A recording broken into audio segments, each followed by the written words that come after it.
Well, 24 years will go by in a heartbeat, so please enjoy the slideshow. Here's a couple of quotes that I've latched onto over the years. Probably the most significant of these relates to today, the retirement ceremony. Comes from the most unlikely source. Is the second quote. It says, "Don't cry because it's over. Smile because it happened."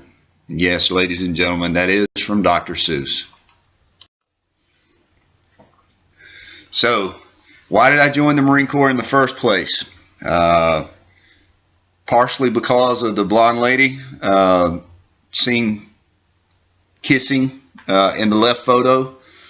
Partially because I wanted a challenge. Didn't really know what I wanted to do. Did well on the ASVAB, and I don't know. I was supposed to go to college. I was accepted, had some scholarships, but I joined the Marine Corps instead, and it's worked out pretty well for me. So after recruit training, and the picture on the upper left-hand corner with Alicia and I was the day after I graduated boot camp. I went on to MCT and then to my MOS school. And back in those days, you had to request permission to be married. I remember having to go to Master Gunnery Sergeant McCarn, who was the senior enlisted advisor in charge of the schoolhouse at Computer Sciences School in Quantico, Virginia. Having to go to him and also to the first sergeant to essentially request permission to get married. And he told me to start off with, when I asked, he said, "Son, you're making the biggest damn mistake that you could ever make in your life. You need to do at least one enlistment, and then you can go get married." After I explained my plan and that I'd already been engaged prior to me coming into the Marine Corps, he reluctantly gave me permission to go home and get married. And picture in the middle was at just after Alicia and I's wedding ceremony. First tour of duty was at MCLB, Albany, Georgia. Picture on the left-hand side is a young whippersnapper, Lance Corporal Craven. That was just a couple of days after my daughter had been born in 1993. I was the Marine of the quarter for the first quarter, 1993, I think it was. No, first quarter of fiscal year 1994. The gentleman to my left was then Commandant of Marine Corps General Mundy, and the gentleman on his left is now one Lieutenant Colonel Barry and Woodward, who was the NCO of the quarter. Had a good time at Albany, Georgia. One day I was verbally berating one of my young Marines, and my OIC at the time, platoon commander Captain Rutledge, overheard me, and he let me continue. This young kid was very, very smart, but he was lazy a lot of times. And I mean, I was just saying some absolutely politically incorrect things to the young man. After I was done, Captain Rutledge said, "Hey, Sergeant Craven, come here, let me talk to you." He said, "I'm going to give you a piece of advice. I hope you latch on to it. I'm not chewing your butt. I'm just going to give you some advice." He said, "Be careful about putting yourself on a pedestal, because one of these days someone will come along and knock your ass off of it. And when that happens, it's going to crush your world." That comment completely changed my trajectory in the Marine Corps. I ate humble pie that day, and I continue to be humble to this day. So to retired Lieutenant Colonel Spencer Rutledge, sir, I owe you a huge thank you for that piece of advice. So 2.5 years after I graduated from Computer Sciences School, I was hand selected to go back and teach my MOS at Computer Sciences School. Needless to say, an absolute honor to be able to go up. Alicia hates the photos of her hairstyles throughout the years, but I made sure I included them. As you can see, we actually carried around weapons and all kinds of good stuff while I was there. I used to go to the field for 2 weeks every year as part of your annual training. and I ran my first marathon while I was there, and got heat stroke. Fun times. I was one of 2 people that relocated MOS courses from Quantico out to 29 Palms. Actually, there were a few more than 2, but we were the first 2. Myself and Staff Sergeant Diablos were the first 2 to arrive here in 29 Palms. I owe Mike Diablos a huge debt of gratitude for his friendship, for his leadership. We used to go out to what is now a church outside of the front gate and go to the Iron Gate. And on the nights that Alicia didn't want to go out with us, or Lisa, his wife, didn't want to go out with us, then we'd call Top's Taxi. Top's Taxi had a van here on base that literally had seats that weren't even mounted to the floor. They were bus seats that were arranged around the perimeter of the van, and you could see the road in places below you as you rode out to the Iron Gate or wherever else we were going to that night. During our time here, we had a dental tech that lived right across the street, Jimmy and Becky. And one night we had been having a couple of adult beverages, and Alicia told Jimmy that she felt like she had something going on with one of her teeth. The next thing I know, Jimmy had went home, broke out a sealed set of dental tech tools, and had me holding a flashlight in my garage out in Adobe Flats and doing dental procedures in my garage at like midnight. Needless to say, we had some fun times in that neighborhood. Last comment, the creation of the Lake Bandini Yacht Club. Ladies and gentlemen, I am here to tell you that the Lake Bandini Yacht Club is not a myth. It did actually happen.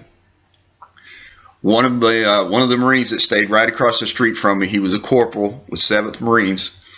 Him and a couple of his buddies were drinking at the barracks one night heavily, and they decided that it would be a smart idea to go steal a dinghy from Outdoor Adventures, walk down the street with the thing, put it in Lake Bandini, and paddle across like George Washington crossing the Potomac style.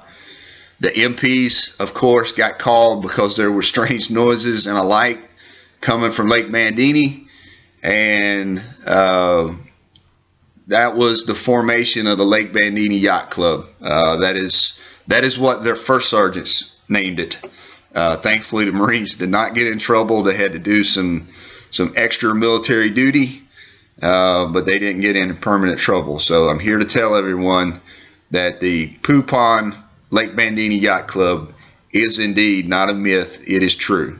Thank you, 7th Marines. Got orders back to Camp Lejeune to the Information Systems Management Directorate. As soon as I got there, the gentleman that is pictured again changed my trajectory as far as what I was doing. When I showed up, Jim Talby pulled me aside. Staff Sergeant Craven, welcome aboard. Told me all about my job. Told me all about my Marines. He said, all of your Marines are in college courses right now. They work during the day. They go to college courses at night and on the weekends. Guess what you're going to do? So I started taking college courses. I wouldn't be standing here today as a Marine Corps Major if Jim Talby hadn't have made me go to school. I mentioned First Sergeant Keith English. We moved around a couple of times while we were there at Lejeune, meaning our department moved around.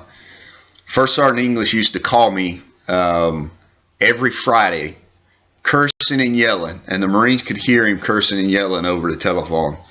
Get your ass up here to my office right now, blah, blah, blah, blah, blah. It'd usually be about 13 or 1400 on a Friday afternoon.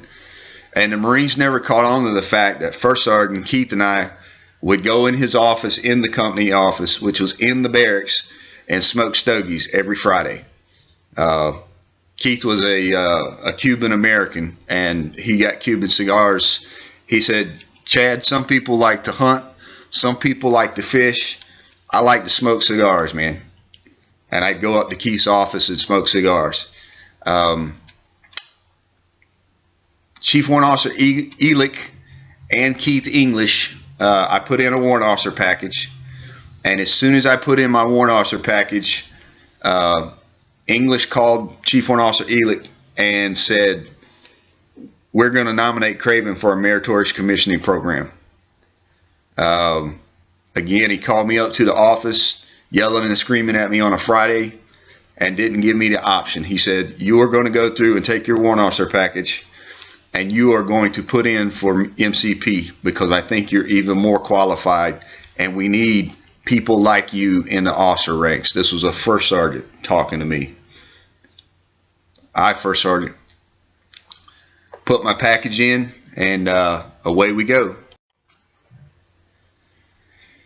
OCS, I went to the winter OCS. I showed up in January, graduated in April, as you can see. Quick couple of stories. I went through officer candidate school. I was in the 6th platoon. I went through an officer candidates class. For those of you in the audience that know what that means, that's a stinking long course that you go through. Anyway, I went through OCS with Lonnie Baxley, who's retired, working over in Germany now. Lonnie was we were both staff sergeants. Lonnie was a prior drill instructor, and obviously our folks that were in charge of the platoon, they look at who you are and everything before you get there, so they get some say-so about where you go and all that kind of good stuff. So Lonnie Baxley and I were chosen to go into 6th platoon. I mentioned Dick Thresher there, Gunnery Sergeant Richard Thresher. Dick's a Sergeant Major now. I used to go over, Dick lived right across the street from me as a staff sergeant and a gunny while I was at Camp Lejeune. I'd go over and have dinner at Dick's house. We'd do barbecues in the backyard, drink beer, shoot the crap. Never once dawned on me when I found out that he was getting orders to Quantico, I never asked him where he was going. Lo and behold, we show up. We hadn't seen any of our drill instructors, if you will. And there goes Dick Thresher. You thought I forgot about you, hadn't you, sweetheart? I didn't lose my bearing. Thresher would yell and scream at me and Baxley, just berate us in front of all the other candidates inside of the platoon, and then scream and yell at us and call us into office and say, you know, hey, Chad, Lonnie, are you guys doing all right? I mean, it was complete act.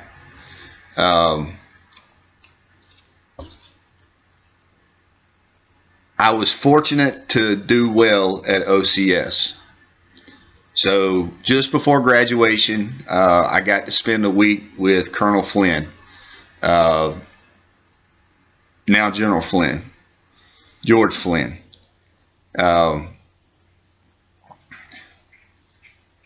General Flynn said, hey, Craven, you got this thing pretty much figured out already. He said, you're going to be a good officer. Just keep your head down. Do what you're supposed to do. You'll do fine. Side note, I also watched the candidate slap the glasses off of General Flynn's face as he was doing inspection arms. He came around, General Flynn was obviously too close, but slapped the glasses completely off his face. I had no earthly clue what to do.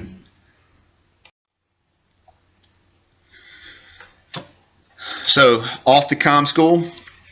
When I got to comm school there in Quantico, they told me, hey, glad you got graduated from the basic school, but you're going to be working here at comm school for the next 7 months because we don't have enough room to put you in class. So I ended up working for then Captain Eggers, Captain Phillips, and Captain Matt McBroom. As everybody knows, Brant Eggers and Mike Phillips are colonels in the Marine Corps now. One of them in charge of our school. the other one over in Okie now, and Matt McBroom retired as a major. I had an absolute blast working for those folks in Quantico, and I've had a blast working for Colonel Eggers here at McCess again. Get a phone call from Mike Phillips, who was a major. He said, "Hey, I need you and Litchfield to give me a call back before close of business today." So we call him back. We go into Matt McBroom's office. Matt calls him up on the phone. He said, "Hey, I know they're going to give you leave after school, but do not take the leave. Come directly here. I can't say anything over the phone. I can't say anything until you get here and we get in a secured space, but drive straight down and check in." Drove straight down, checked in, met the battalion CO, met the battalion XO. XO said, "Hey, don't worry about any of the other check-in right now. Go straight to the SIF. I'll have the folks go through and check all your other crap in. Go straight to the SIF and check out your SIF gear. That's your issue facility. Your platoons are already in the field and you need to be there with them." So off we go. I've been checked in. I'm in Alpha still. And we go down to the SIF and sign for all our doggone gear. Go to the field for a couple of weeks. Luckily, I was able to go back home at night whenever I didn't have SysCon watch. What we were doing is we were preparing to deploy to Kuwait. So during that time frame, February of 2003, I deployed to Kuwait. While there, we started to do a build-up of a logistics camp.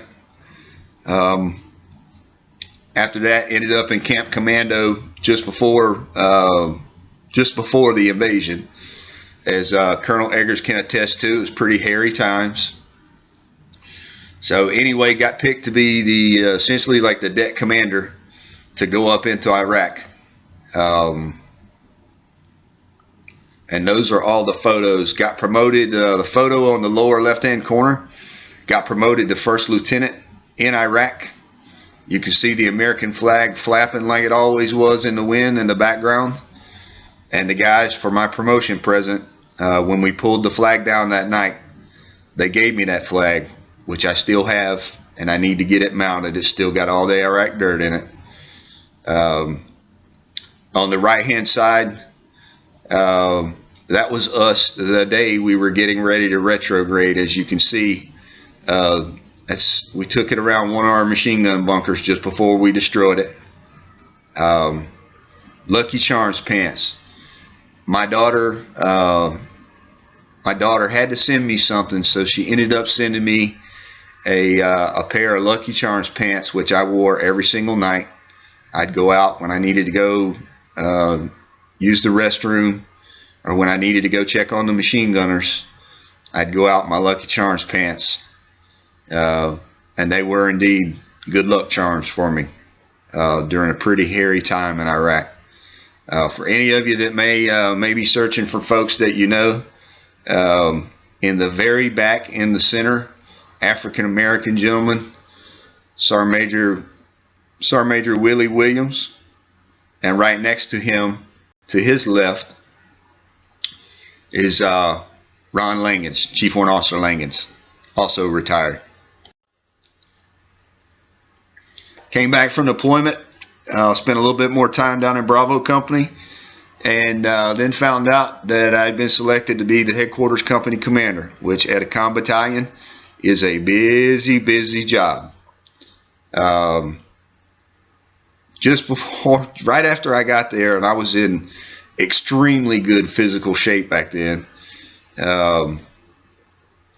Right after the first PT session, one of the staff NCOs came up to me and said, "Sir, you are batshit crazy with some of the things that we do for PT. We absolutely love you. We needed this." One Major Nate Cahoon right next to me there on one of the camping trips that we did right on the New River. So already been to McSess one time. Thought I was going to Paris Island to be a series commander. Oh, nope. You're going to go back to 29 Palms, back to Bravo Company as an officer. Jade Richard, as soon as I checked in, Jade promoted me to captain. And Jade's retired now down in Louisiana. Ruben Rios, Major Rios, with us at a Christmas party on the lower right hand side. And then a few folks that you may recognize in the lower left hand corner. There's Colonel Considine, there's Coyle, Master Sergeant Normandin, Gunny Normandin back then, Brad Green, who's a lieutenant colonel now. Good times. Needless to say, we had some fun times during my last tour here. Jade would have Halloween parties every single year, and it's mandatory that you dressed up at them. It's an O'Hungry's Yard of Beer. If you ever go down to Old Town San Diego, it's a must-do. Beware. It's a lot of beer when you go through and drink it. Shama Wheeler and I, Christmas party at Nick Lorian's house in Yucca Valley, up on top of the mountain. Good times. As you can tell, my daughter was growing up, so the Rudolph picture was our jackass photo, if you will, trying to go through and come up with something for a Christmas card, which Alicia was not amused. And the infamous fat ballerina, fat weightlifter costumes. So the McSess Fun Run used to be just a fun run, meaning you came out in green on green or in civilian physical training attire, and you ran it, and you know it was a fun time to be out. Nobody dressed up. So one Thursday afternoon, actually it was a Wednesday afternoon, all five of us were sitting inside of an office, and I said, you know what? I want to do something that's complete jackassery. I said, it's the October Fun Run. It's close to Halloween. I bought a blow-up ballerina costume that I wore last year to embarrass my daughter with as I walked around and trick-or-treated with her. I said, let's dress up in Halloween costumes and go out and run. We'll be the only ones out of like 1,000 people that are in Halloween costume. Kevin Conlon, who's in the audience, man, I'm all about it. The other guys, as you can tell, went not quite as bad. They were doing the Magnum PI thing, but we ended up making the USMC.mil front page with that photo right there running. Had an absolute blast. So if you want to know where the Halloween costumes or the costumes came from running the McSess Fun Run, you can blame yours truly and Kevin Conlon for that idea. Again, good times out here. Even better picture of the fat blow-up costumes. And I'm sorry, Russ Cromley, we cropped your face out with Kevin doing the woohoo. For whatever reason, I have a propensity for being photographed in retarded poses, as you can tell on the bottom row. For any of you that know Sergeant Major Ben Britt, that's Gunny Britt, doing some kind of dance behind me. See him, he's got a drink in his hand. And then one Chief Warrant Officer Mawson sitting at the table with me on the lower right hand corner, and yes, I have a drink in my hand. Left here, First Sergeant Sean O'Neill did a change of command with Juan Orozco. We did all sorts of crazy stuff while I was there at Comm Squadron. I had Detachment Bravo, essentially Bravo Company, and they were trying to go through and figure out. I was supposed to go over to Iraq and relieve the Det Alpha that was over in Al-Assad, and something came up for the buildup over to Afghanistan came up, and Jeff Goods told the control group commander, he said, "Sir, even though Craven was supposed to come over to Iraq and relieve us, he said Craven's kung fu is tight. He needs to be the one that we send to Afghanistan. It's a huge task that he's about to go do. It's a lieutenant colonel's billet, but he'll be fine." I'm glad he had that confidence in me. Colonel Goods, thank you, sir. Get over to Afghanistan. We've been there for 3 months. Colonel Kevin Vest, call sign Beak, had a big nose. Beak told us at the 3-month mark, he goes, "Hey, ladies and gentlemen, I'm sorry.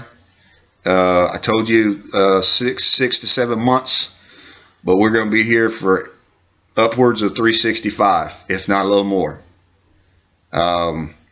He said, "I'm going to work the living crap out of you while you're here. I'm going to ask you to do things that you're not going to have the means to do, but I want you to go as hard as you can." Quote that I still remember to this day amongst many other from him. He said, "We're going to run a PFT, or excuse me, we're going to run a marathon at a PFT pace, ladies and gentlemen." That area was a dirty area. I think I probably have more Afghanistan dirt in my lungs to this day than I have any other toxic thing that I've ever had in my body ever before. Also, that's Afghanistan clothesline on the right hand side. Fun times when we first got there. Came back from deployment, got orders to Parris Island. I'm like, boy, oh boy, had butterflies in my stomach. I hadn't visited that place since I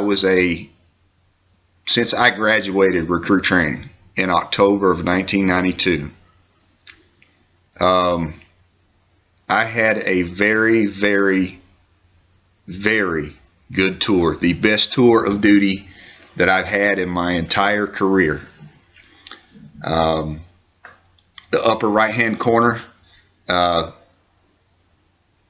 yes, I do know how to do a couple of line dances, which is what I was doing. As you can see, I was one of 3 males that were actually dancing, but I was dancing. I was a Battalion XO, and Colonel Eric Mellinger asked me when I got there. He said, "Hey, Chad, what do you want to do while you're here? We're going to send you over to 2nd Battalion to be an XO, but what else do you want?" I said, "Sir, what's the most coveted position that a major can hold on this base?" He said, "Director of DI school." I said, "That's what I want." He said, "Let's see how you do as a Battalion XO. We'll go from there." So, 10 months later, he called down to the battalion, cursing and yelling, "Tell Craven to get his ass up here to my office, and you come with him." That was to my battalion commander, Chuck Western. Chuck already knew what was going on, so called me into his office. I'm standing at attention in front of his desk. He said, "Congratulations, jackass. You're going to go over to DI school." I turned around. Chuck Western was laughing. He said, "Man, I'm going to miss you." We had a very, very good command team with him, Sergeant Major Sean Slattery. Very, very good command team. He said, "We're both going to miss you, but you deserve to be going over to that position." Upper left-hand corner was the day that I took over DI school.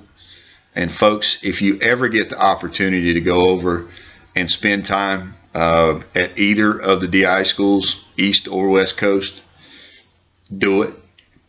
The places are like museums, especially the one at Parris Island. Couple of folks in the lower right-hand corner you may recognize in the audience. First Sergeant John Miller, Sergeant Major Everett Scaines. Thank you, gentlemen, for making it up here. Golly, I could go all the way around. I had a great tour of duty and a phenomenal group of folks there at that place. The lower left-hand corner, if you get the opportunity ever to go to a Ron White comedy show, please do.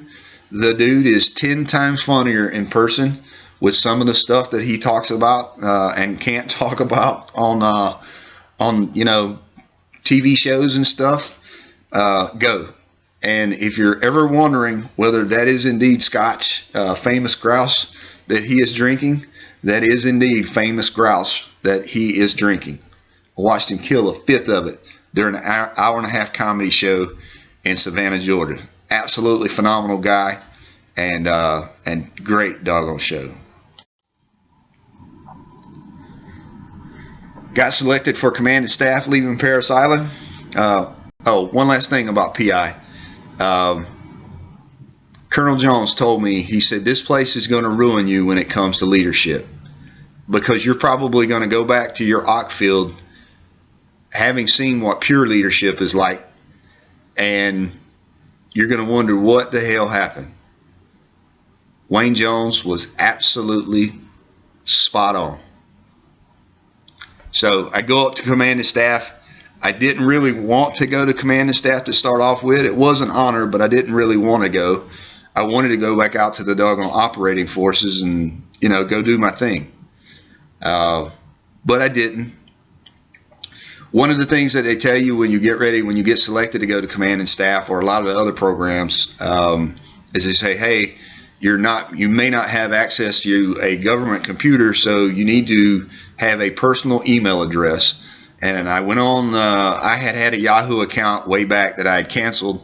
And other than that, didn't really have personal email address. So I went on Gmail and I typed in Chad Craven. Nope, that name's already taken.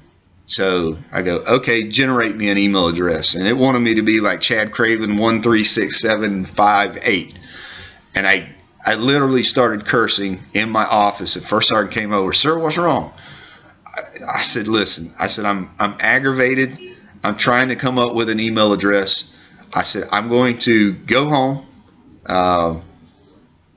Actually, no, I'm going to go to the gym and I'm going to think about it. That was my soothing, if you will, was to go to the gym. I'm going to go to the gym, think about it, and I'm going to come up with the perfect email address. So I went to the gym. I'm working out. I thought about a quote that I heard back in like 1994 time frame. So I won't ruin the quote right now. That'll be at the very end. But anyway, I earned the nickname of Crazy in the 90s. So I'm going, I've got it. And as soon as I give someone my email address or tell them what it is, their first reaction is to giggle, but they can never forget it once they get done giggling, and I don't have to tell them my email address more than once. So the perfect email address on Gmail, and I bet even the Gmail people probably use my email address as an internal learning tool, but my perfect email address is chadcraveniscrazy@gmail.com. Sticks in your head. Okay, so while I'm at command and staff, and one off from the center right behind the wheel of the cannon is Mr. Bones Cook. Bones, thank you very much for coming here today and doing this for me. Brother, I know you're a busy man. You and I, one, you had to sit next to me and listen to me for an entire year. Two, you're a great friend. Three, probably the funniest thing that I've ever seen is when we went on the Fredericksburg battlefield study, and you split your damn pants at like the first stop that we went to, and had to roll around with split pants all day long, and did it with class. I almost put the photo of you posing with your split pants, but I'll leave that one to you. I gave you a copy of it. So again, Bones, thank you, my brother, for coming up here and doing this for me. Yeah. My knack during command and staff was to always try to come up with an insight that would make people laugh.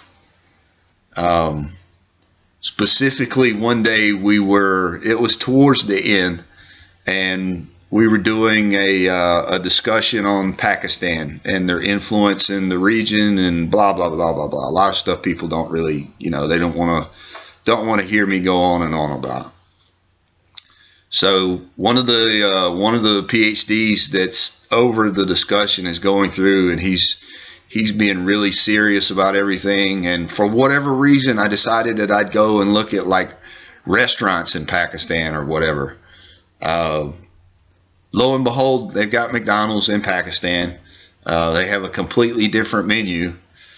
But I blurt out right in the middle of the class, I go, holy shit, McDonald's in Pakistan delivers. And everybody I completely derailed the conversation. Like, it couldn't even get back on. We had to take a break. Everybody was laughing and snotting so hard. So, again, boss, thank you for a year of laughter. Hopefully a little bit of learning.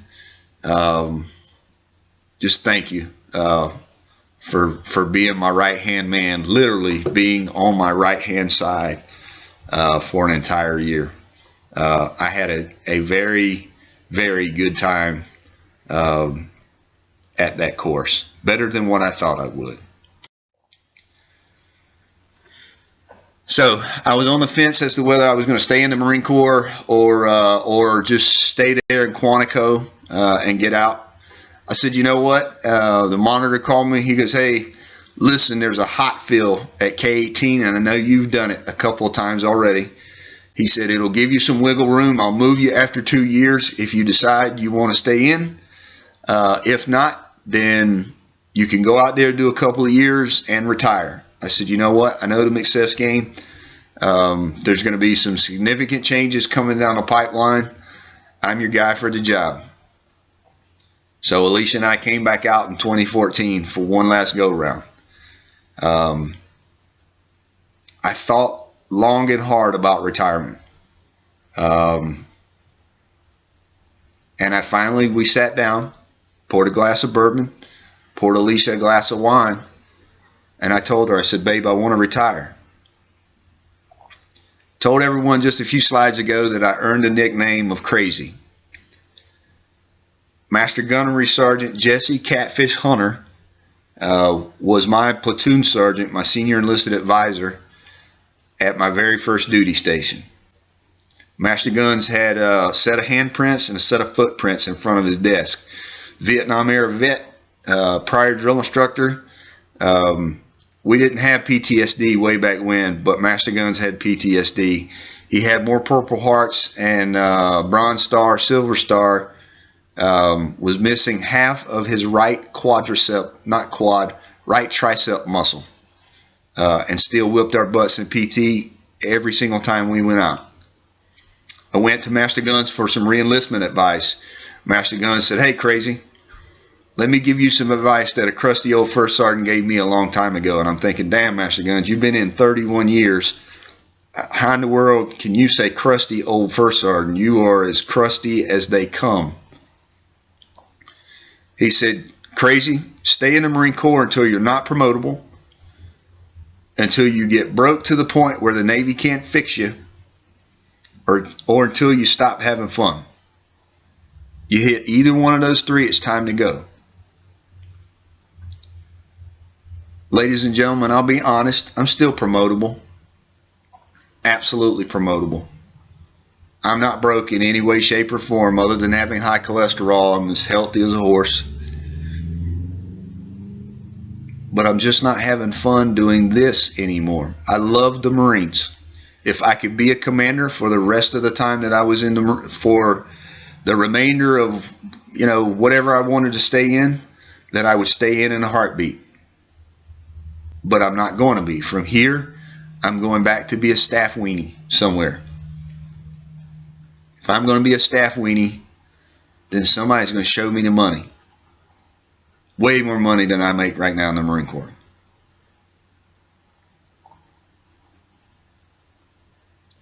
It's my time to turn this over to all of you young bucks out there.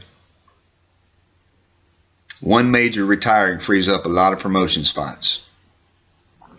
So it's my time. I'm retiring with a 285 physical fitness test and a 300 combat fitness test. I did not take my pack off until April the 1st when I gave Dimitri Stepanoff the guidon. Guidon for Delta Company.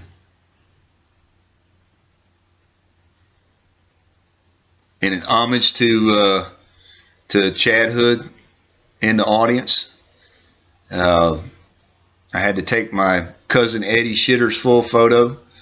That was Christmas while my daughter was here 2 years ago.